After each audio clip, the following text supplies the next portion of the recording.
Doesn't take too long.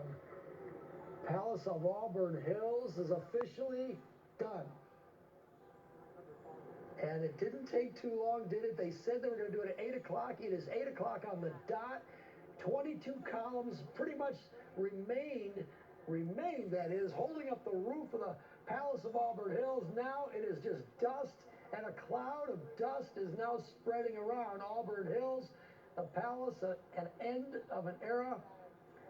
Veronica, are you... The dust cloud is making its way over to us as we speak, and just truly stunning. Like you said, that took just seconds for the Palace of Auburn Hills to come down. Like you said, marking the end of an era. You can see that dust cloud making its way over to us.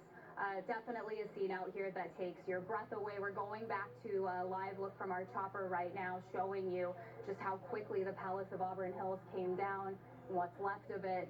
So many people out here thinking about all of their memories, decades of memories, everything from graduations to concerts to several NBA championships. And others here are looking towards the future as well, with that new mixed-use development bringing with it hundreds of jobs. But for now, we are thinking about all of the memories here where the Palace of Auburn Hills once stood. Truly a stunning scene that takes your breath away. Charlie?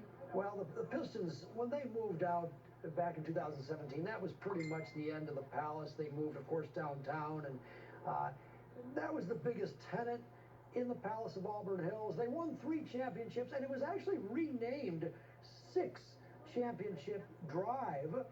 Do you know the other 3 championships? That was the Shock. Remember the Shock? The women's NBA. They won 3 championships at the Palace, so made it equal. So it's 6 Championship Drive. I don't know if we're going to keep the name 6 Championship Drive. That would be interesting if they did. That would be nice.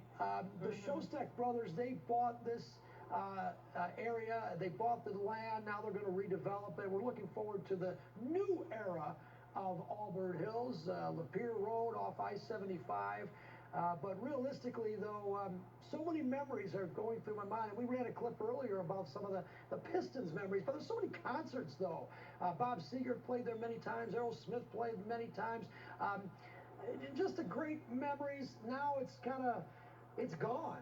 Literally gone. Yeah. I remember... You know, the Veronica. buildings may be gone. Go ahead, Veronica. Oh, I was just going to say, you know, the buildings may be gone, but you guys, you are definitely going to always have those memories to bring with you. And everybody out here, again, thinking back on everything, too. So while the building's gone, you can still definitely keep all of those in your heart. And we're looking forward to the next step, the next space, because that is a great area. Location-wise, it's very nice.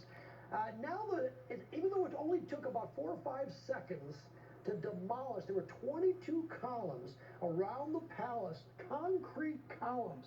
They can get the stuff around those columns, but to get the columns out, you needed 800 pounds of dynamite. And it didn't take long. Now it's going to take quite a while to get rid of all the debris. And that will start So now they have to go in and start to clean up some of that. You mentioned how quickly it happened. If Veronica is still around, maybe she can just run us through one more time and just talk about, we heard the buzzer go off.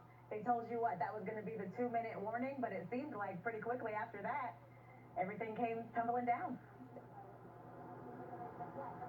Oh my goodness, the time went by so fast, and it just seemed, you know, I know they said 2 minutes, it felt like seconds out here as we were talking, and then all of a sudden, you know, we just heard the explosion start, and then it just all happened so incredibly quickly. But like you said, now they have to go in, clean everything back up. That's expected to take until possibly the end of the year. And get this, too, to prepare for this implosion this morning, we caught up with the project manager a little bit ago. He said that took them about a year to put together as well. He said far more work goes into it than what happens out here. So a year to prepare for about 4 or 5 seconds like we saw today.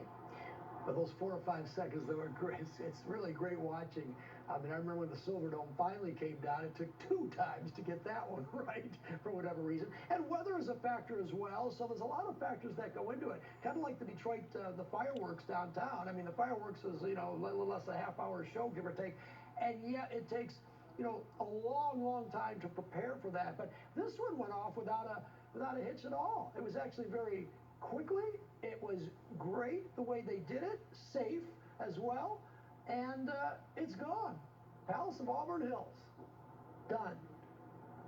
And you mentioned Charlie v. Weather, and that comes into play. So why don't we switch gears now, and we'll bring in our own Michael Estimé. He's standing by with more on not only today's weather, but I guess Michael.